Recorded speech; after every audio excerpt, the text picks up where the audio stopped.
Good.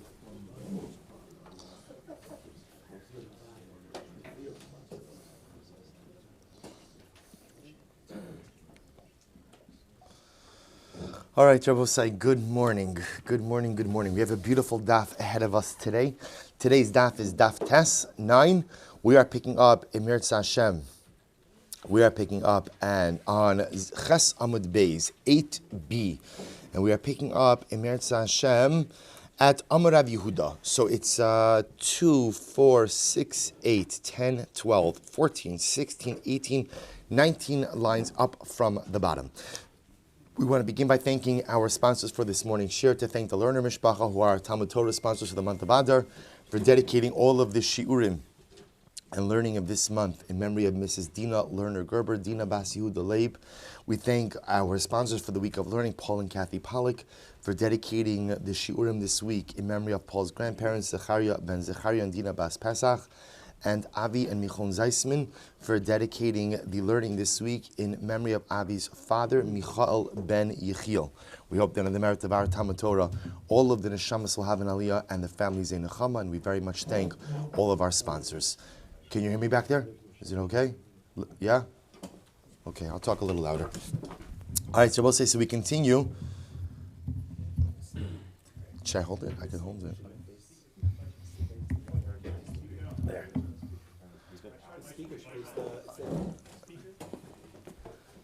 Any suggestions, mcabramson@gmail.com.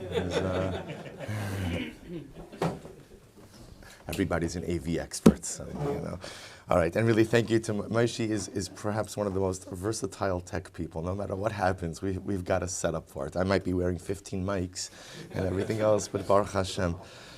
All right, only problem now is I can't see the Gemara, but that's all right. It's good. No, it's good. It's good. I will say, so with that, let's begin. So the Gemara says as follows. Why don't you just move it over a bit? I'll speak loud. So the Gemara says as follows. Amar Rabbi Yehuda. Hi Zirza Dekani Rama V'Zakfe Rama V'Zakfe. So the Gemara says like this. So we're talking about over here Zirza Dekani. If you look at Rashi, in the second wide line of Rashi on the bottom, Zirza Dekani, Chavila Shal Kanim Aruchim. If you have a bundle of long reeds. So the Gemara says, and what are you doing? So the Gemara says, Rama v'zakfe, Rama v'zakfe. Now I do something very interesting over here. Look at the next Rashi. Rama v'zakfe, Rama v'zakfe. Holicho amas har b'shus harabim. Kinyan azeh, shelo natlu kulam in akarka, ela zakvo v'hishlicho, v'chazer v'zakvo v'hishlichu. So we'll say, what you're doing over here is as follows. So imagine you have a bundle of reeds, and what you're doing is, you're lifting up one end of the bundle and pushing it forward. Then lifting up the other end of the bundle and pushing it forward. So the way you're transporting this bundle, Rashi says many amas, is how? Lifting up one side at a time. But at no point in time are you what? Lifting up the bundle in its entirety. So the Gemara says that although you have gone ahead and moved the bundle many amas, lo mechayiv ad da'akarle, halacha l'maisa, one is not chayiv until you go ahead and totally uproot the bundle. Lift up. So I will say a very simple idea, right? Hotzah 101 requires what? An akira. Akira means fundamentally lifting up an entire object from its place of rest. So essentially, if in this case what you're doing is you're lifting up one end, but you're leaving the other end on the ground. So even though you end up moving the bundle many amas, because you're never lifting up more than one end at a time, therefore halacha l'maisa you are pater. So the Gemara says, Amar Mar, Adam Omer. So let's go back for just a moment. In the Mishnah we quoted this idea, but the Gemara over here is quoting it. Well, quoting from the Mishnah, Amar Mar, Adam Omed al isikufa. A person can stand in an isikufa. So we've translated isikufa as a threshold. So a person could stand on the isikufa, no tami balabayis v'nosin lo, and a person takes an object from the balabayis who's standing inside. So we'll say the threshold is the area right outside the home, but right before the Rishus Harabim. Now we're going to define what the parameters of this makom are. But we said before that a person could be standing on the isikufa, no tami balabayis v'nosin lo. So a person could receive an object from the balabayis, and the person who's in the Rishus Hayachid, and the person standing, and a person could receive an object from the balabayis and could give an object from the balabayis. Which means what? When standing on the isikufa, you could transport an item from the isikufa to the Rishus Hayachid, from the Rishus Hayachid to the isikufa. Furthermore. No, told me ani v'no lo. Furthermore, one could receive something from the ani. Where is the ani standing? The pauper, rishos harabim. So one could receive something from the ani and give something to the ani, which tells you what Rabbosai, that when standing on the isikufa, one could receive and give to the rishos hayachid, and one could receive and give to the rishos harabim. To which the Gemara says, "Ha'isikufa mai." We'll say, what is this isikufa? So what is this makom that allows for the transfer both between rishos hayachid and rishos harabim? So the Gemara says, "Ma isikufa ilay ma isikufa rishos harabim." If you want to say the isikufa has the status of a public domain, no tami balabayis. So then, how could it be that the person standing on the isikufa could receive or give something to the balabayis? After all, the Gemara says, so ultimately, again, if the isikufa is rishos harabim, then how can you give or receive something from the individual standing inside of the home? That would be transferring an object from rishos hayachid to rishos harabim. So I must say the isikufa has the status of a rishos hayachid. How could that be? No tel mina ani hakama ayel mirishos harabim mirishos hayachid. Both say if isikufa is like rishos hayachid, like private domain, then how can you give and receive from the ani? That would be an act of transferring an object from public to private and from private to public. Elo isikufas karmelis. Rather, what do you have to say? An isikufa is a karmelis. So remember again, what's a karmelis? So look at Rashi. 3 lines are from the bottom in Rashi. Isikufas karmelis. Eina gavoa yud. Elo rachba dalid. An isikufa is an area, I will say, that has an area of dalid by dalid. So it has 4 tefachim of space, but it does not have the requisite height of yud tefachim. So therefore, again, it's what we call a karmelis. So therefore, I will say, what's the halacha? So because it's a karmelis, remember, a karmelis is kind of what we call rishus fluid, right? A karmelis is neither a rishus harabim, nor is it a rishus hayachid. So what the Gemara seems to be telling us is what?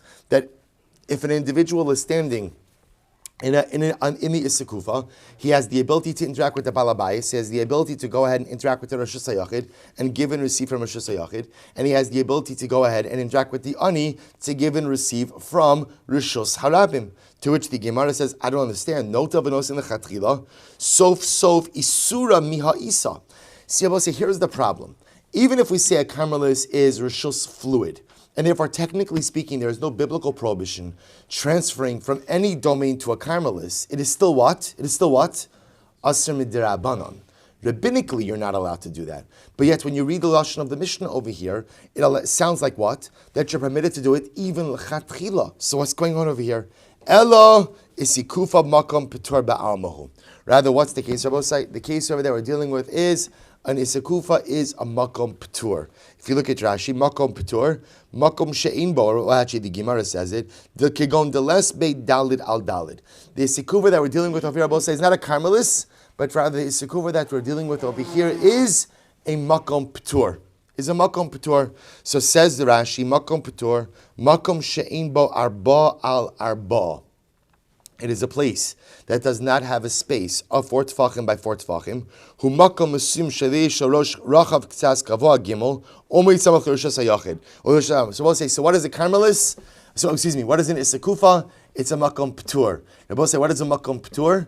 A makom petur is a space that does not have a height of 10 tefachim, nor does it have an area of dalit tefachim, but it has a height of at least more than gimel tefachim. So essentially, it is an area that is neither a rishos harabim, nor is it a rishos hayachid, but it borders, in this particular case, it happens to border between both of them. So halacha lamaisa, this isikufa is a makom petur, and because it's a makom petur, I will say, see again, remember, if the isikufa was a karmelis, and how do we define a karmelis? So I will say, karmelis essentially is an area that has certain qualities, but doesn't conform to any full set of qualities. So in this case, for example, the isikufa, it would be a karmelis because it has a makom dalid al dalid, but not a height of yud. So we'll say, but if it was a karmelis, although technically speaking, if you were to transfer to it from a rishos hayachid or from a rishos, you would not be chayiv, but it's still asr midrabanan. We need to find a case where what? Where transfer is mutter l'chatchila. What's the case of transfer mutal lechatchila where the isikufa is a makom p'tur? And what's the definition of a makom p'tur? It certainly does not have 10 tefachim in height, and it doesn't even have what? 4 tefachim in area, but rather, again, as Rashi points out over here, just read Rashi once more, makom p'tur, makom she'in bo arba al arba. So it doesn't have 4 tefachim of interior space. Hu makom usim sheish lo rosh rachav k'tzas v'gavoa gimel v'omei tzamach rosh rachav. So we'll say, what it must have is a height of at least what? Gimel tefachim. Why a height of at least gimel tefachim? Because otherwise what? Excuse me. Because otherwise, it's loved. If it's loved, then it's bottled to whatever area it is going to be tethered to. So it has a height of at least more than gimel tefachim, but doesn't have an area, but certainly doesn't reach yud, and doesn't have an area of dalid. This is called makom p'tur. And therefore, halacha l'maisa, technically speaking, you could lechatchila transfer from Rishus HaYachid to the Carmelis, and from the Carmelis to Rishus HaYachid, or from Rishus HaRabim to the Carmelis, the Isikufa, from Rishus HaRabim to the Isikufa, and from the Isikufa to Rishus HaRabim. To which the Gemara says, V'chi asar avdimi am Rabbi Yochanan, makom she'in bo dalad al dalad tfachim. If you have a space that doesn't have dalad al dalad tfachim, mutar libnei Rishus HaYachid ulibnei Rishus HaRabim lekasef alav. So we'll say, if you have a space that is in between Rishus HaYachid and Rishus HaRabim, and it doesn't have Dalid al Dalid, and it's higher than Gimel Tfachim, but ultimately, again, less than Yud, then both ultimately Rishus HaRabim and Rishus HaYachid have the ability to utilize it to adjust their load on it. With one caveat, ubilvad, shalo yachlifu. But with one exception is, we don't want it to turn into a space where what? Where people go ahead and transfer objects from the private to the public domain. So we'll say this is one caveat. So when you have this isikufa, which we now have identified as a makom p'tur, so halacha l'maisa, you could transfer from Rishus HaRabim to the isikufa, from isikufa to Rishus HaRabim, from Rishus HaYachid to the isikufa, from isikufa to Rishus HaYachid. But what you can't do is what? Use the isikufa as the way to transfer items from Rishus HaRabim to Rishus HaYachid, and from Rishus HaYachid to Rishus HaRabim. Ubilvad shlo yitomi balabayis v'nosin la'ani me'ani v'nosin la'balabayis. So we'll say what you can't do is stand on the isikufa and essentially transfer items from the balabayis in the Rishus HaYachid to the ani in Rishus HaRabim, or from the ani in Rishus HaRabim to the balabayis in Rishus HaYachid. But if you did so, v'im nasal v'nasan, if in fact you did do that, I will say what's the halacha? Shlashtan peturin. So if you did it, technically speaking, everyone is pater. To which the Gemara says, because at the end of the day, you've gone ahead. The reason why you're pater is why? Because the item came to rest. The item did come to rest where? In a makom p'tur. So the Gemara says, Leima tevte to the Rava. So ultimately, again, does this not refute the position of Rava? What did Rava say? My bookmark. What did Rava say? What did Rava say? So the Gemara says, Rava, Hamavir chefes mitchilas dal l'sof dal b'shus harabim. So somebody asked me this case yesterday, I just don't remember who. Right? If you carry an object, you're standing in Rosh Hashanah. So you have a great chap. I know how I'm going to go ahead and transfer an object in Rosh Hashanah. What do I do? So if I transfer an object, dal l'amos in Rosh Hashanah, afapi she'eviru, top of test. She'eviru, derech alav. So we'll say, watch this. I have a great chap. I'm going to transfer an object through the entire Rosh Hashanah. What am I going to do? I'm going to hold it lamala miyud. It's givaldik, right? You can carry an entire object throughout the entire length of Rosh Hashanah, but it's lamala miyud. Remember again, airspace of Rosh Hashanah only extends where? Only extends up until yud. So I'm going to carry the object and I'm just going to hold it high above 10. Was it? That's what I do. I didn't see you yesterday though. That's what I do. That's what you do. Oh, by the way, it's usher. It's usher. It's usher. Yeah, no, mamish. So the Gemara do you want to revisit that statement? The Gemara says as follows. So the Gemara says, what's that? No, it's true. You'll see what halacha is. So what's that halacha? Afa pishe viru derech halav chayiv. Right? So we'll say, see, even though again you carried it lamala miyud, even though you carry it lamala miyud, what's that halacha? You're chayiv. You're chayiv. So I will say, so look at Rashi for just a moment. Darach halav shig taparashi tesmad aleph. Sheg biu lamayla miyud de lo shalit ba avi Rosh Hashanah v'havi makom p'tur chayiv. So ultimately, again, the Gemara says, even though you're carrying it, so we'll say, remember, what did we kind of just end off with the Isikufa case? So we've established that the Isikufa is a makom p'tur, right? What's the case of the Isikufa? The case of the threshold we're dealing with is that it's less than Daled al Daled, and it's a height of more than Gimel, but less than Yud. And therefore, again, technically speaking, because it's a makom p'tur, you could transfer objects from it, from Rosh Hashanah to it, from it to Rosh Hashanah, and from Rosh Hashanah to it, and from it to Rosh Hashanah. The one caveat you can't do is you can't use it as a space to transfer between Rishuyos.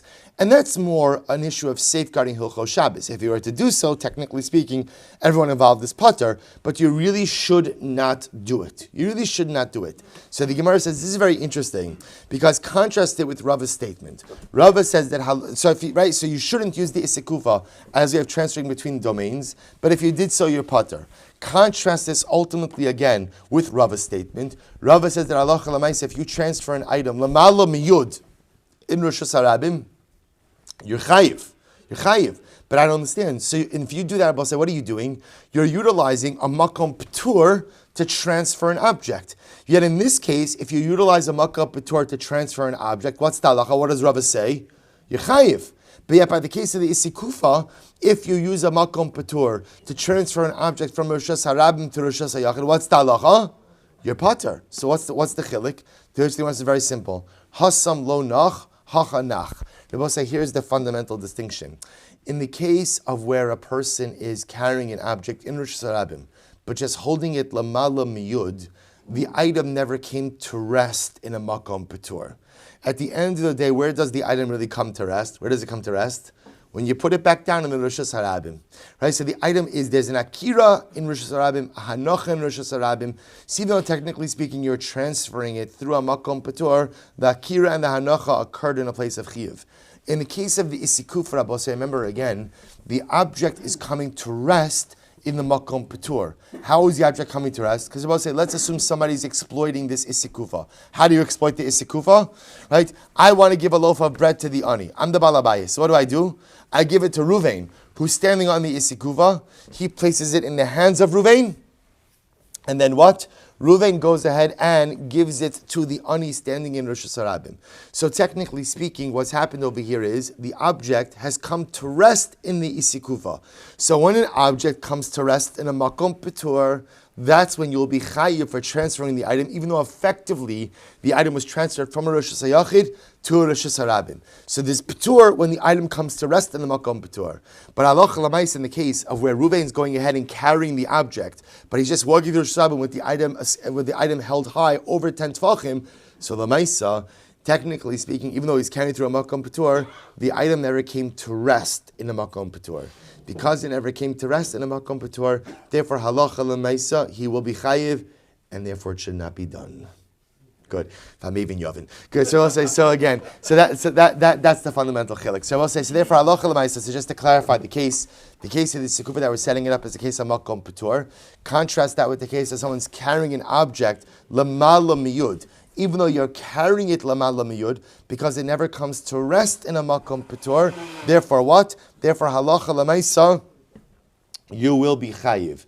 Masha'in kain, when it comes to rest on the Isikufa, comes to rest on a makom p'tur, so Rabbi say effectively what's happened? You've had an akira in, let's say, Rosh Hashanah, a hanacha in a makom p'tur, another hanacha in a makom p'tur, an akira in a makom p'tur, and a hanacha in Rosh Hashanah. Therefore that case will be pater. Beautiful. Achirim omrim, Isikufa mishameshes shtei rishuyos. So we'll say, others explain that the Isikufa actually has the ability to have kind of a dual identity.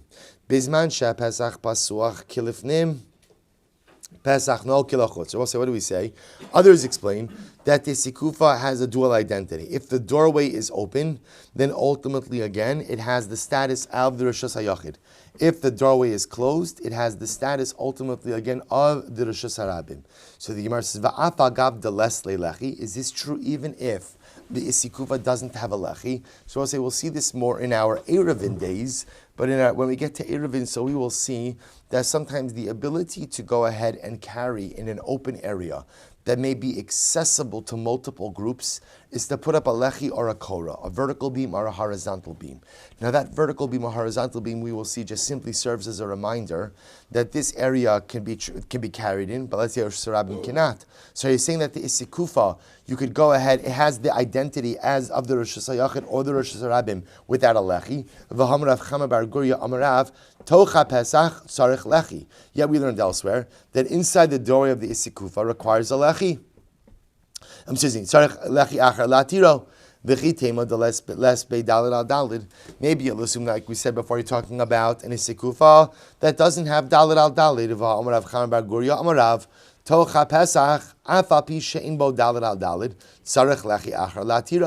The inside of the doorway, i.e. the isikufa by the doorway, even if it doesn't have dalid al dalid, still requires a lechi. Amrav Yehuda Amarav Hacha Bisikufas Mavoy Askinon. We'll say a very interesting case. What are we talking about over here? The threshold of a mavoy. So we'll say just a word about a mavoy. Mavoy literally means an alleyway. So just so you appreciate how their courtyards were set up. So the way it used to work in Talmudic times is you'd have multiple homes open up into a shared chazar, shared courtyard. And then courtyards would open up into a shared alleyway called a mavui. And then that alleyway would open up into the Rishus Harabim, open up into the public domain. So the Gemara is suggesting over here that the isikufa that we are talking about is actually not the isikufa of a private home, but rather the isikufa of a mavui, the isikufa of an alleyway. So the Gemara says, and what's happening over here? Chetzi of mekura v'chetzi of she'ina mekura. And part of that isikufa, half of it is roofed and half of it is not roofed. So watch this. So the Gemara says, Chatzia mekura v'chatzia she'ena mekura. So the Gemara says, Kiruyav klape pnim. And the roof part of the isikufa is towards the interior of the mavoi. So watch this. Pesach pasuach, when the opening of the mavoi, or when the mavoi is open, right, when the entrance to the mavoi is open, then ultimately, again, kilifnim. Then the roofed part of the isikufa has the status of the interior of the mavui. Pesach Na'ul, when ultimately the door to the mavui is closed, kilachutz. Then even the roofed part of the mavui has the status ultimately again of Rishus Harabim. Rav Ashi says no. The olam b'sikufas bayis askina. No, we're not dealing with an isikufa ultimately of a mavui, but rather we're speaking about an isikufa of a home. Ukigon Shekira b'shtei koros. So we'll say, what's the case? So we're back now to a situation of an isikufa of a home, not an isikufa ultimately of a mavui. And what's the case? The case I will say is where you have the isikufas of the home, ushekira b'shtei koros, and you roofed the area of the isikufa with two boards. Now watch this. She'in bezuar ba, vein bezuar ba. But both say both of those boards, neither of them have a width of 4 tfachim. Now watch this. Ve'in bein zu lezu shlosha. So it's a little bit interesting. Neither of the boards have a width of 4 tfachim. So they're spaced from each other, but there's less than 3 tfachim of space in between the two boards. The deles ba'emtza. Now watch this. And the door is in the middle of the two boards. So we'll say, so now, just to clarify, we're dealing with the threshold, the isikufa of a home. Over the home, there are two boards, neither of which measure 4 tfachim in width. There's 3 tfachim of space in between the two boards. There's less than 3 tfachim of space in between the two boards. And ultimately, again, the door is in between the two boards. Now watch this. So the Gemara says, Pesach pasuach, if the doorway is open, kilifnim. Then the entire area, the entire boarded area, right? So the entire area of the isikufa is now going to be considered like what? Like the Rosh Hashanah. Why is that? I will say, because when the door is open, what happens? You now have less than 3 tfachim of space in between the boards. If you have less than 3 tfachim of space, then what? The entire area is closed. Now that the door is open, that entire isikufa area becomes like the interior of the home, i.e. Rosh Hashanah. However, Pesach Na'ul, if the door is closed, then what? Kilachutz. Then ultimately, again, the isikufa area will have the status of the exterior. So Rabbi say, so again, halacha l'maisa, what you begin to see is isikufa itself is a very versatile area. So on one hand, you could set up a situation of an isikufa that is a makom patur. And if the isikufa is indeed a makom patur, then what Rabbi say? Then it can be utilized by both the rishus hayachid as well as the rishus hayachid as well as the rishus harabim. However, you could just as easily set up as a case of an isikufa that is a versatile isikufa, and depending on a variety of factors, including door placements, whether or not it's a isikufa of a mavui versus a isikufa of a home, because sometimes have the status of the rishus hayachid and sometimes have the status of a rishus harabim. So it turns out, Rabbi say, that as opposed to, let's say, rishus hayachid, rishus harabim, karmelis, and makom patur, which are all clearly defined areas, an isikufa is not. An isikufa is more a descriptive statement of a threshold area. What is the status of a threshold area? And the answer is, it depends. It depends. It depends where it is. It depends also what's happening on top of it. It depends what's happening behind it. It depends what's happening in front of it. Good. Well, but whatsoever, if you have an isikufa that is 10 tfachim high and 4 tfachim wide, then what? It becomes a rishus unto itself. It becomes a rishus unto itself. Misayele Rabbi Yitzchak bar Avdimi. And the Rebbe says that's obvious. If the isikufa is 4 tfachim of width and 10 tfachim of height, then what Rebbe say? What are those? What are those the dimensions of? Rishus hayachid. So obviously, again, in a situation like that, the isikufa itself becomes its own domain, becomes its own rishus. Mesele Rabbi Yitzchak bar Avdimi, the Rabbi Yitzchak bar Avdimi, Omer Hayir Rabbi Meir. Rabbi Meir says, Kamakum sha'ata motze beis rishuyos ve'en rishus achos. Anytime, ultimately, again, that you find two rishuyos, but they are in fact one rishus, which Rabbi means anytime you have two rishuyos within one rishus, within one domain, kigon. Amud birshus hayachid gavoa yod berachav dalid. For example, if you have a pillar within rishus hayachid. So somebody actually just mentioned this to me. Who just asked me after davening? Oh, Shmap. Okay, I'm sorry. Right, incredible. Do you work or you just learn all the time? It's incredible. Mamish, okay, like my Rebbe. Okay, so it says the Gemara. So if you have bezer shuyos in rishus achas, kigon amud birshus hayachid. Gavoa Yud V'Rachav Dalid. So we'll say, for example, what happens if you have a Rishus Hayachid, right, a private domain, but you have another area in that private domain that in and of itself adheres to the criteria of a private domain. So you have a Rishus Hayachid. So we'll say, a simple example of this. You have your backyard. Your backyard is a Rishus Hayachid. And in your backyard, what do you have? You have a pole, right? You have a pole. And that pole, for example, let's say is 10 tfachim high and has a width of 4 tfachim. So we'll say, what's the halacha? Asr lekasef halav gezera mishum tel birshus harabim. So we'll say, this is very interesting. So it says over here that halacha lamaisa. So you have a rishus hayachid and rishus hayachid. So ideally, what happens? Ideally, what the halacha is, you should not go ahead and utilize that space on Shabbos. In other words, you shouldn't adjust your load on that on Shabbos. What are we concerned about? That if you go ahead and you utilize that pole on Shabbos, you may come to use a similar pole in the Rishus Harabim. Now, both say, now to utilize that pole in your backyard, is there a problem with it on a technical level? No, it's all one Rishus Hayachid. But we're concerned that if you utilize that type of pole in a Rishus Hayachid, you may come to equally go ahead and utilize that pole in the Rishus Harabim. And utilizing that pole in Rishus Harabim, ultimately what? Is halacha l'maisa aser. Good, incredible, I will say. So Rashi says, if you look at the last Rashi, Mishum Tel Rishus Harabim, Gavayu V'Rachav Dad Rishus Hayachid Di'ika Chiyuv D'Oraisa Mir Rishus Harabim L'Kaseo. So this is fascinating. So Midrabanan we say you can't use one Rishus Hayachid inside of another Rishus Hayachid, lest you come to use what? That same type of Rishus Hayachid in Rishus Harabim. Incredible. Rabbi say Amud Beis. Rabbi say we are totally and fundamentally switching gears and have incredible news for you. There is a Gadata. Oh, not today, right? But there is Agadata coming our way. So we'll say, take a look at the Mishnah. Fascinating Mishnah. Lo yeshev adam lefnei hasaper samoch lemincha. We'll say fascinating halacha. Now the truth is, this has nothing to do with Shabbos, as we're going to see. A person should not sit down to take a haircut before mincha time. So if you haven't yet daven mincha, you shouldn't sit down to take a haircut. Now, both say, now what's happening over here? Actually, spal until you daven mincha. If you look at Rashi, Rashi says over here, actually spalo, shema yishkach v'lo yispalo. So we'll say ultimately again, so as we're going to see, these halachas in the Mishnah are not unique to Shabbos. What the Mishnah is teaching me is, I shouldn't sit down to get a haircut once mincha time has come, before I've davened mincha. What's the concern? The concern is going to get wrapped, we'll define the parameters as, I'm going to get wrapped up in my haircut, and I'm going to forget to daven mincha.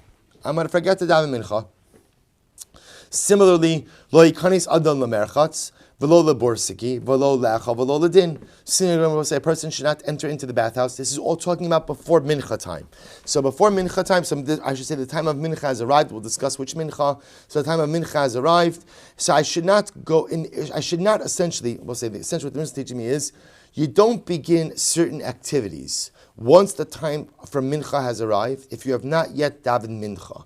What are we concerned about? We're concerned that you may get wrapped up with the activity and may forget to daven mincha. So therefore, again, you shouldn't enter into the bathhouse. We're concerned you're going to get caught up in the bathhouse to get to daven mincha. Borsiki is a tannery. Don't enter into the tannery and start business.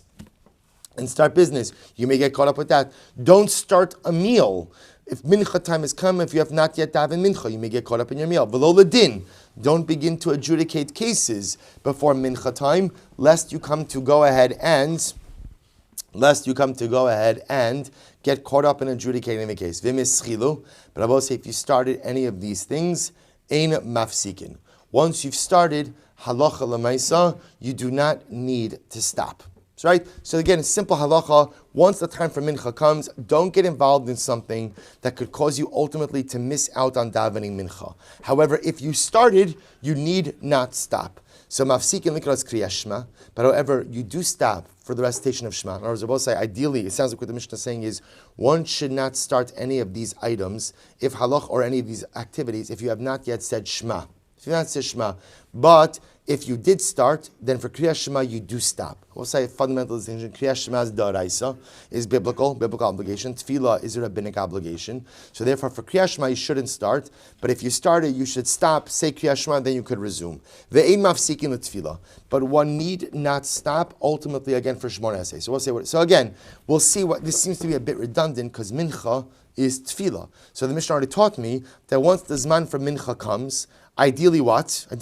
Don't start any of these activities. Right? Daven mincha first, then start the activity. Because we're afraid you're going to get caught up in the activity and miss davening mincha. But the Mishnah clearly said, but if you started, you don't have to stop. So why do you have to say tefillah again at the end? We'll see in the Gemara.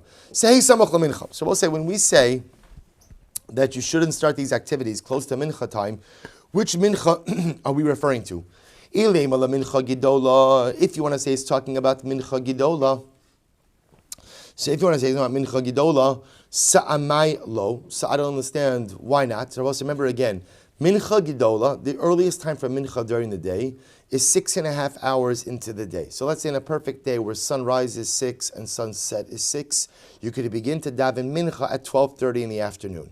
So I will say, I can't take a haircut already by 12:30. I can't go for a meal. I have a whole afternoon to daven mincha. So what's the concern? Am I low? Ha'ika shos bayom tuva. There's plenty of time during the day to daven mincha. Elo samoch lemincha kitana. Rather, what are we talking about over here, Rabbi? Mincha kitana. Mincha kitana is 9.5 hours into the day. So from the time you get to mincha kitana, once you get to mincha kitana, technically speaking, there's only 2.5 hours left in the day to be able to daven mincha. So perhaps what the Mishnah is teaching me is, once the time for mincha kitana, 9.5 hours into the day, so on your perfect day, we'll call it 3:30 in the afternoon. Once 3:30 in the afternoon rolls around, I only have another 2.5 hours for mincha. That's when the Mishnah says, listen, don't start going for a haircut, eating a meal, adjudicating a case, going into the tannery, or taking a bath, going to the bathhouse, because lemaisa, those things, you could get involved with them for a little while, and that's when we're concerned that you may come to go ahead and miss the zman for mincha. To which the Gemara says, Neima tevet yov to Rabbi Yoshua ben Levi. This seems to refute the position of Rabbi Shmuel ben Levi. What is Rabbi Shmuel ben Levi? Rabbi Shmuel ben Levi, Kevan shegi zman tfilas mincha, asra li adam sheyitom klum, kodem sheyispal tfilas hamincha. So what Rabbi Shmuel ben Levi says sounds like once the zman for mincha comes, Rabbi Shmuel ben Levi says, you cannot do anything, right? You can't even taste anything ultimately, again, before you daven mincha. So according to Rabbi Shmuel Silber, it sounds like I will say that even what? That even if halacha l'maisa you started, you have to stop. Remember again, our Mishnah says that you shouldn't start. If you haven't daven mincha, you shouldn't start these activities. But if you started, you don't have to stop. Rabbi Shmuel Silber seems to say that what? That halacha l'maisa, even once you started, you have to stop. To which the Gemara says no. Lo li olam samoch lamincha gidola. Rather, again, the Gemara says, what are we talking about, Rabbi Say? The mincha we're actually talking about is mincha gidola. Is actually earlier in the day. That the Mishnah is teaching us that even once the time for mincha gidola, early in the day, 6.5 hours comes, there are certain activities you should not get engaged in until you daven mincha. Why? Because these are the type of activities that could take away your attention for hours at hand. For example, ubitis bar, suppose you say this of hair cutting. I mean, we'll say for some of us, hair cutting is like a 2.5 minute ordeal, right? We'll say, but lamaisa, even if you are hair blessed, right? So lamaisa, right? I can't start a haircut at mincha gidola. No. Ubitispares ben alasha. We're talking about, for example, the type of haircut Ben Alasha. So Rashi points out over here that Ben Alasha was the son-in-law of Rebbe. And ultimately, again, he was fixated on the haircut of the Kohen Gadol. The Kohen Gadol had a very unique type of haircut, the Gemara describes, where each hair was symmetrically cut. Such a haircut like that, remember, the Kohen Gadol had an obligation, Kohen Gadol and the king had an obligation to be perfectly groomed. So their haircut took a lot longer. So Ben Alasha perfected this method of haircutting, not because it was about Gai v'chas v'shalom, but because he wanted to show what this haircut looked like. That's the type of haircut the Mishnah is referring to. Apparently this was a very involved process. That type of haircut, you shouldn't even start at Mincha Gidola, because that takes a long time. V'lo le'merchatz, and Abba said, what does it mean again? You shouldn't even go to the merchatz. Once Mincha Gidola comes, Lekula milsa de merchatz. Rabbi say that's talking about if you're going for the whole spot treatment at the merchatz. So Rabbi say, what's the spot treatment at the merchatz? Look at Rashi. Lekula milsa de merchatz lachafrosho ulishtatef bechamin ubeternal aziyah. So let's listen to this. So in all seriousness, there was the spa package at the bathhouse. What was the spa package at the bathhouse? It was washing your hair. It was the hot bath, the cold bath, and then the sauna, then the shvitz. So I say, when you did that, you cleared your afternoon. So I say, so therefore, again, what the Mishnah is teaching me is like this: is that halacha l'maisa, if you're going for the spa package at the bathhouse, really you shouldn't start that after the time of mincha gidola, right? Ideally, you should have a mincha first and then go for your spa package. You're going for the haircut of the kohen gadol, which is fine; anyone could do that. But ultimately, again, even once time for mincha gidola comes, daven mincha first before you do that, because that could be very involved. V'lo leborsiki. What about the tannery? Leborsiki gidola. Ultimately, again, so that refers to the large tannery. So halacha l'maisa for a large tannery, what's the concern? The concern is, Rashi says over here, before we get to Rashi, leborsiki gidola. So I'll say, well, if you just take a look at Rashi, he says here, leborsiki gidola. Actually, not yet. I'm sorry. Rashi says oros harbe ubetchilas tikunon. The concern over here with a large tannery is that halacha l'maisa, you're going to get in there, and because it's a large tannery, you're going to get very involved in your business, and halacha l'maisa, you're going to totally miss the zman for mincha. So both say, so where the Gemara is holding right now is what the Mishnah.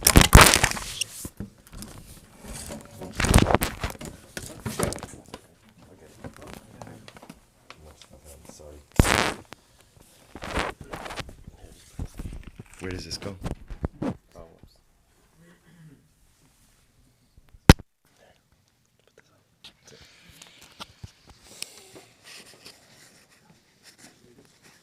Sorry.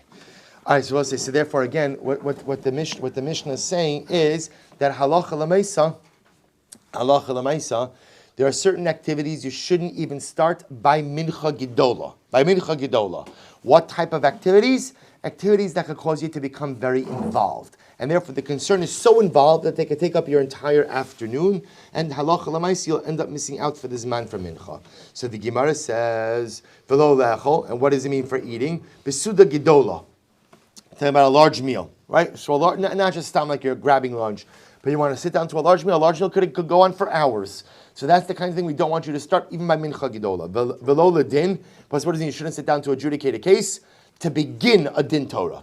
to begin legal proceedings. Because again, if you're going to begin legal proceedings, that could extend for a very long time. Rav Acha bar Yaakov Amar li Olam betisperes tidan. Rav Acha bar Yaakov says, no, the truth is, it's even talking about a regular haircut. You really shouldn't even begin a regular haircut at this man for Mincha Gidola. Why not? Why not? The Gemara says, L'chatchila mai lo yeshev, gezerah shemi yeshaber hazug. We'll say, what's the concern? The concern is that you may sit down for a haircut, and what may happen? The scissors may break. The barber's scissors may break. And if the barber's scissors break, it's not like today when you go to the barber, he's got 15 scissors. Right, so the scissors, right, what's going to happen? It's going to take him some time to get another pair of scissors. So by the time he comes back, you're also not going to walk out half shorn, right? You're not going to walk out, half cut. So therefore, again, you could miss out the entire afternoon. Below lamerchatz, and again, what does it mean? You can't go into the bathhouse? Even if you're just going into schwitz, right, for the sauna, because sometimes when you go to the sauna, so what happens? Sometimes when you go to the sauna, a person could feel faint afterwards. And because they'll feel faint afterwards, they won't be able to daven. And even walking into the tannery, even if you're going ahead, and even if you're just going to check on things, because maybe you'll go into the tannery, and ultimately, again, you're going to go ahead and you're going to see that the hides are not coming out the way you wanted. And look at Rashi, and you'll become so overwhelmed by your financial loss that you'll be preoccupied with your financial loss and you won't be able to daven. So and even if it's a small meal, you still shouldn't ideally go ahead and even begin a small meal, even by the Zman of Mincha Gidola. Why am I low? As I will say, sometimes even what begins as a small meal has a way of going ahead and continuing into a longer meal. And ultimately, even by adjudicating a case, that's even true b'gemar din. Even if you're coming to go ahead and deliver a final verdict, maybe you'll see some type of reason for an alternate ruling, and you have to start everything again. So we'll say, so bottom line, we'll say two different interpretations of the Mishnah. Interpretation number one was that we're talking about dramatic type of things, dramatic haircuts, dramatic, right? The sauna, the spot treatment at the sauna, the beginning of a din. Approach number two is that no, even with regular events, you really should not begin them at the time for Mincha Gidola, because what sometimes in life, what appears to be smaller, more contained events have a way of becoming prolonged and more complicated. And therefore the Mishnah teaching me very simply, once the Zman for Mincha comes, once the time for Mincha comes, Mincha Gidola, once the time for Mincha comes, essentially what? Don't do stuff until you daven Mincha. Take care of your Mincha obligation first, ultimately again, and then you'll take care of everything else after. So we'll say, and by the way, we'll see about halacha l'maaseh if this is true or not. Clearly it's not, because we do plenty of stuff even once the Zman of Mincha Gidola comes. But the Musar is so profound. The Musar is that when something has to get done in life, do it now. Because if you don't do it now, then what happens? Well, so we all know this, right? How many of us have things on our to-do list that have been on our to-do list for years? For years they've been there. I want to accomplish this, I want to do this, I want to be this. They've been there for years. Why haven't they get done? Not because I don't care, chas v'shalom, but because other stuff just keeps coming up. So sometimes in life the Musar is that if you need to get something done, get it done now. Do not wait. Do not delay. Don't wait for a convenient time. Don't wait for later. If it's important enough to get it done, it's important enough to get it done now. So the Gemara says, interesting enough, just a few more lines. At what point in time do we say that a haircut has begun? So let's remember again, on the flip side, the Mishnah tells you that what? That halacha l'maisa, once you begin something, right? So ideally, the Mishnah is teaching me, you shouldn't begin these activities from the time of Mincha Gidola. But yet, halacha l'maisa, I'm being told that what? If I did begin it, then what? You don't have to stop. So now the interesting shaila is, at what point in time is the activity considered to have begun? So telling me therefore that what? That I don't have to stop. So when is the beginning of a haircut? When the barber puts the thing on you, the zach, what do you call it? the smock, right? Good. It's not called a zach. Okay, good. Right? When you put the smock on, right? Put the barber smock on. That's the beginning, ultimately, of haircutting. Say for Rabosai, so the halacha will be like this: you shouldn't take a haircut from the time of Mincha Gedola, but if you started, you could finish it up. What's considered starting of the haircut? Interesting enough, it's not the first snip of the scissors. It's once the smock is on, finish it up. Name aside chalas merchatz. They both say ultimately again, it's the same idea. You shouldn't go to the bathhouse once the time for mincha gedola has come. But halacha l'maisa again, if you began mincha gedola, if you began the process of the bathhouse, so again you don't have to stop. What's the beginning? So amarav mishiyara ma'arafto hemenu. When you begin to take off your head wrapping. So the moment you begin to take off your head wrapping, that's the beginning of the preparation for the bathhouse. You don't have to stop. And ultimately, you're going to say, if you started tanning stuff, so at what point in time don't you have to stop? But say ultimately again, so what they used to do for tanning is they would take off their clothing. So you would take off your shirt because you didn't want to soil your shirt, and you would tie the sleeves behind you. So the moment that you take off the top of your shirt and tie the sleeves behind you, that's the beginning of tanning. You can finish it up. This is great. And ultimately again, and I will say, when is it considered to be that you've begun your meal? Rav Amar Mishayital Yadav. Rav says as soon as you wash at the beginning of the meal. Rabbi Chanina Amar Mishayatir Chagura. Oh, when you unbuckle your belt, right? Right, and now Hinani Muchanim was Zuman, right? Like Kayim Achila Gasa, right? Mamish, like now, when I unbuckle my belt, now it's a meal, now it's a party. So what says the Gemara says, and it's not a machlokes, v'lo pligi halan v'haluhu. They both say there's not a machlokes. Ultimately, again, one was for Bnei Eretz Yisrael, one was for Bnei Bavel. So apparently, again, the style in Bavel is that they would wear a belt around their clothing and they would tie the belt very tight. That was the fashion in Bavel. And therefore, again, halacha l'maisa, when they sat down to eat, the first thing they would do is they would unbuckle their belt. You know, and also it's not because like they were ready to eat, it's because it was uncomfortable to sit in that way. So in Bavel, the way you showed that you were get ready for the meals, you would unbuckle your belt. In Eretz Yisrael, that wasn't the fashion. They didn't wear their belts like that. Therefore, in Eretz Yisrael, the way ultimately, again, they would go ahead and begin the meal wasn't a tilas yadayim. But we'll stop over here. I just want to share with you just a few words, and then also we're going to do. David Kimmer suggested that we're going to do a Kaddish D'Rabbanan at the end as well. This is our last live shir for a little while.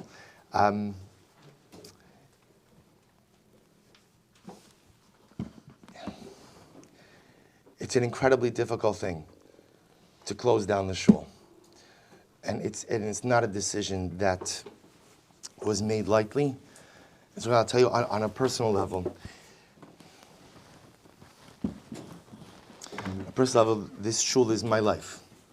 I spend more time in this place than anywhere else, and this is the place that I come to connect to HaKadosh Baruch Hu. This is the place that I come to connect to Am Yisrael. This is the place that I come to teach Torah.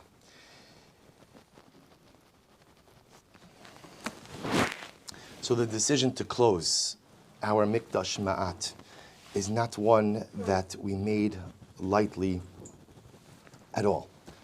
But it's one that's an absolute necessity. And I say that with absolute confidence, even though there are other shuls that are not following in the same footsteps. Every Rav will make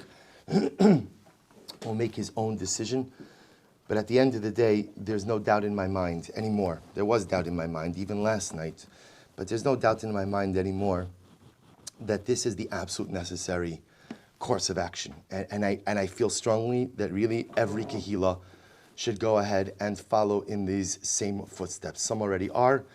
I think we are in the midst of difficult times. And all the experts are saying that the only way to go ahead and deal with this is what they call to flatten the curve.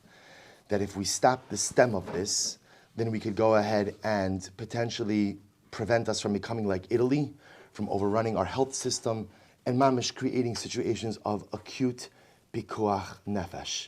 You know, it's touched my heart that I've seen so many of you have reached out to me and made so many beautiful suggestions. You know, we should continue this year. We'll only have 10 people here.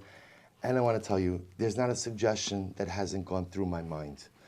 But the only way for this mahalich to work is if it has to be an absolute approach. It has to be the moment that there are exceptions, and the moment that there is for simchas, we'll figure out some modified term, because there are simchas There are bar mitzvah boys who are prepared. There are ofruts. There are different things. So there has to be obviously some level. But at the end of the day, if we begin to make exceptions and we gather this and we gather, it doesn't work. This is an Eis Lasos LaHashem Heifaru Sarasecha. I'm not an alarmist person. I'm really not, those of you who know me. And I'm not one who gets carried away with public sentiment if I feel that it's not MS. But I feel that this is MS. And even if for some reason it turns out that at the end of the day, our community is spared, and people will say, it was all for nothing, sometimes when it comes to Safek Pikuach Nefesh, you must err on the side of caution. It's Chamira Sakanta Me'isura. There's nothing that we treat more importantly in halacha than ultimately sakana. These are difficult times. These are difficult times. So we're going to be shutting down the shul. And I would ask, there are people here who daven at different shuls, and you'll follow whatever your particular Rav tells you. But for the members of our shul, we are not making smaller minyanim. We are not making individual minyanim. We are not. I want to tell you, I'm just as frum as everyone else. And I value tefillah b'tzibor as much as everyone else. And I try never, ever to miss a minyan. But I'm going to miss minyanim. And if I'm going to miss minyanim, then I would encourage all of you to follow suit. Because that's what has to be done during these times. And if you're in shuls, and I'm going to say something that probably is not the right thing to say, and if you're in shuls that are not changing the way they're doing things and are continuing business as usual, I would urge you to ask your rabbanim why. And I would urge you to ask them, why is it that you're not following normative medical advice? And why is it that you are minimizing the severity of it? Ask, if you get a good answer, then by all means, follow whatever it is. But these are difficult times, and because they're difficult times, it breaks my heart to think that this beautiful Beis Medrash, that is an ever-expanding Beis Medrash, right, is gonna be dark. It's gonna be dark. And you, my beloved Chaverim, who I love to see each and every day, we're going to continue to learn together. We're not going to stop learning. We're going to continue to learn. But of course, it's not going to be the same. It's never the same when you do things online, no matter what platform, how wonderful the platform. I will say, but this is what we have to do. And I think we have to ask ourselves, what do we have to take from this? I think that there are many things to take from this. I think I want to say, last night, I came back to shul, it was a little bit later. And I asked Mechila of the building, because I realized that sometimes, this building gives us a lot of trouble. And, there was a while you may have noticed that there was a little bit of an odor issue. And I thought to myself, you know what? I was poging in the kavod of HaKadosh Baruch Hu's home. So maybe there was an odor, but what I wouldn't give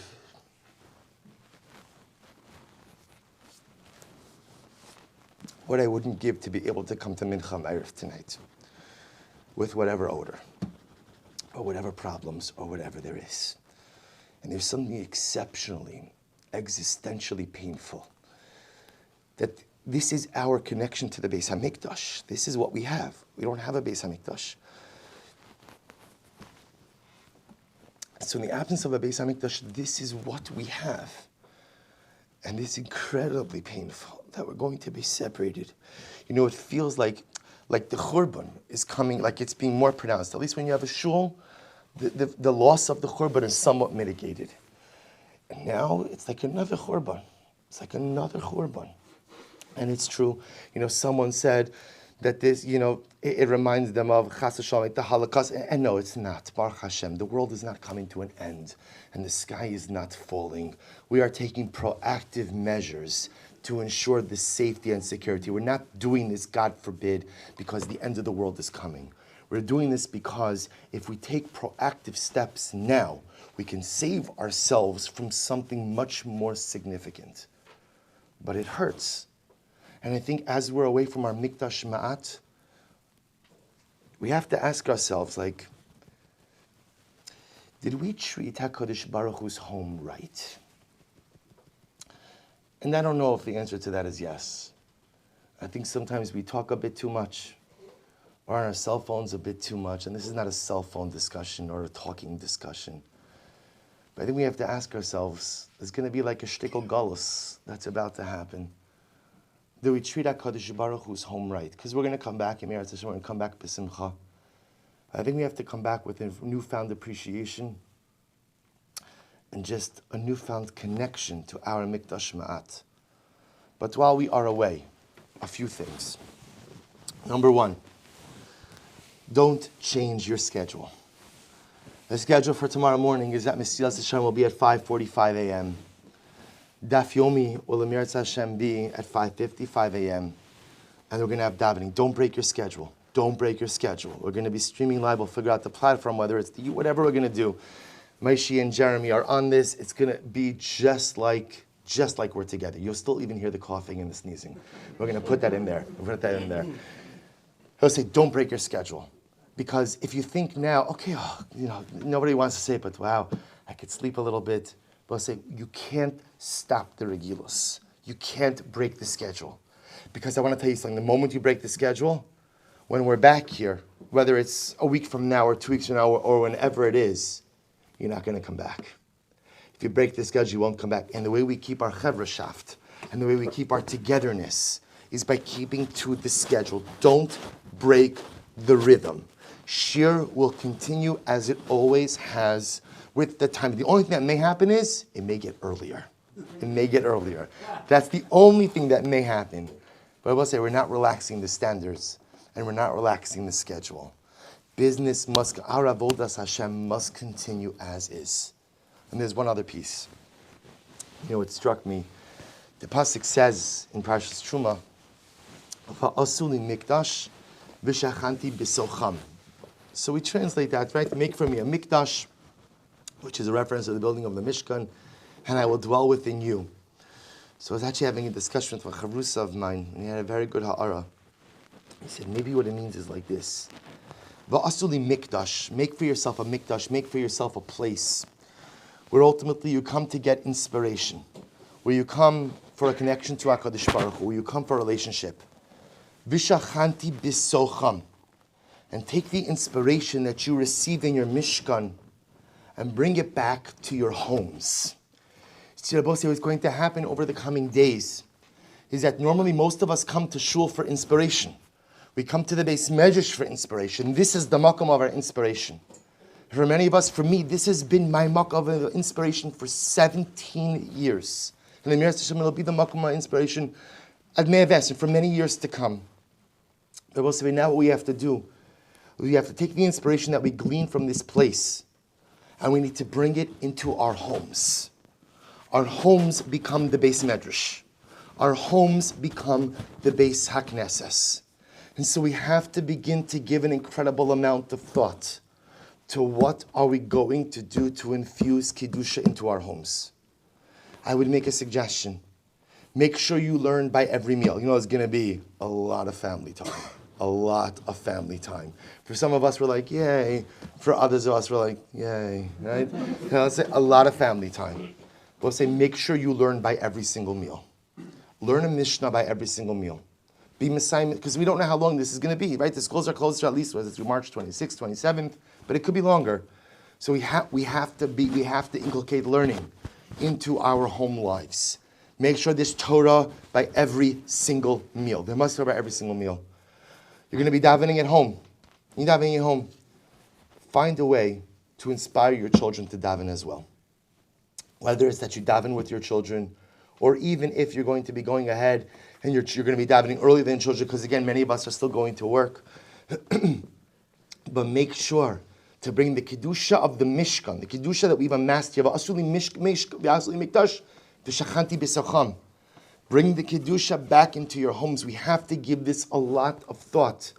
The shul is no longer here for us for the next little while as it once was. And that is heartbreaking to see and heartbreaking to understand. But the Kedusha must be generated elsewhere. And if the Kedusha is not going to be generated by all of us here together, then it must be generated in our individual homes. Kadosh Baruch Hu is telling us something. And I don't know, I'm not a Navi, none of us are Naviim, so none of us know what the whole message of the coronavirus is, or the whole message of shul closures. Never heard of such a thing before in our day. But whatever it is, we each have to find our own avodah. And maybe, perhaps one part of the avodah is Kadosh Baruch Hu saying, we need more Kedusha in our homes. We need our children to be more inspired. We need our children to be more connected to their Yiddishkeit. We need our families to be more inspired. We need our homes to have more Torah. Well, it's not happening in the shul for the next few days. So it's got to happen in the home. Today, when we go home, figure out ways in which you are infusing more Kedusha into your homes. We're going to be putting out a variety of different shiurim and learning opportunities online for adults and for children. These are difficult days, and these are decisions that have not been made lightly, but decisions that I believe in my heart are 1,000% unequivocally correct. Difficult days require difficult measures, but we have to do what we can to be mechazik ourselves, to continue our learning, to be mechazik our mishpachas. It's important for this chevra to stay in touch with each other. You know, we have very strict rules regarding our WhatsApp communications, and it should be that so. But you know what? Figure out ways to create other clusters, because the beauty of our shir, a lot of different people who wouldn't normally be connected, who are here today together. Continue the friendships, continue the chevra shaft. We're certainly going to continue the learning. We have to hope that as we turn out the lights here in just a few moments,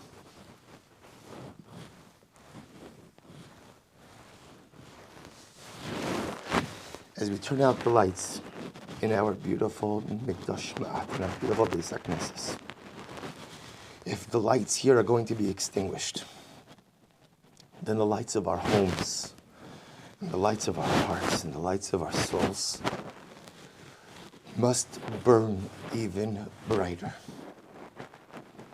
And let us hope that in the merit of the holiness of the Kedusha that we are going to bring to our spouses and to our children and to our mishpachos and to our homes, let us hope that HaKadosh Baruch Hu allows us to come home soon. Because how we won't kiss the walls, right? Walls which we've set up until now. Oy vavoy, look at those walls. We'll be kissing them when we come back. We'll be dancing here when we come back. But as the lights grow dim here, may the lights grow even stronger and more luminescent in all the other areas of our lives. And Amir Hashem, and the zuchus of the personal lights that we will generate in our homes and in our mishpachos. May HaKadosh Baruch Hu bring refuah to our world. May HaKadosh Baruch Hu give the knowledge to the medical community to combat this virus. May HaKadosh Baruch Hu give us wisdom to remain steady and calm, even in the midst of difficult times. And Amir Hashem, may this current challenge just bring us closer to the arrival of Mashiach, to the rebuilding of the Beis HaMikdash. Mehira b'yameinu. Amen. We'll say a Kaddish D'Rabbanan. Rabbi Chananya ben Akash Shaman Shbarach Olazakol says, Yisrael Lefichach, Here Ba'lam Torah Mitzvah Shne'emar, Adonai Chafetz L'man Tzidko, Yagdil Torah V'Yadir.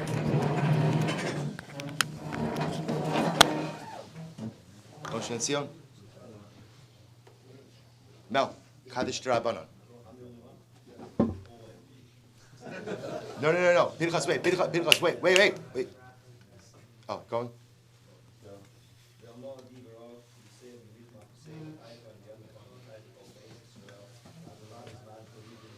Amen. Yehi Shmei Rabbanu Barach.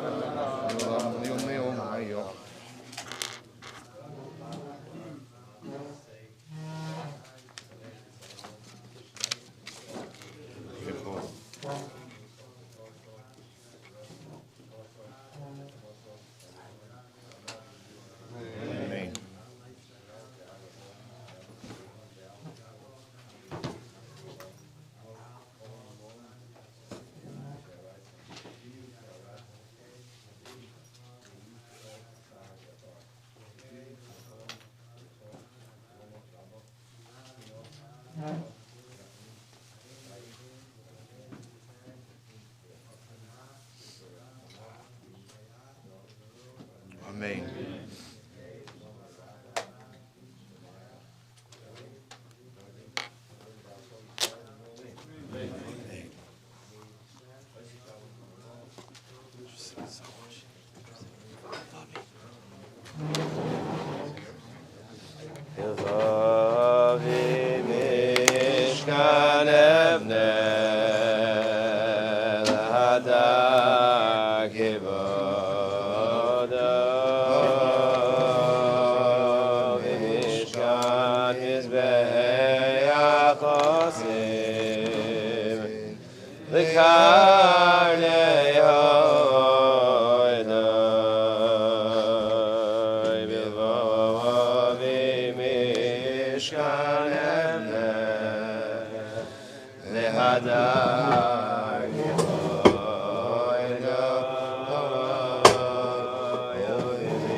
Yes,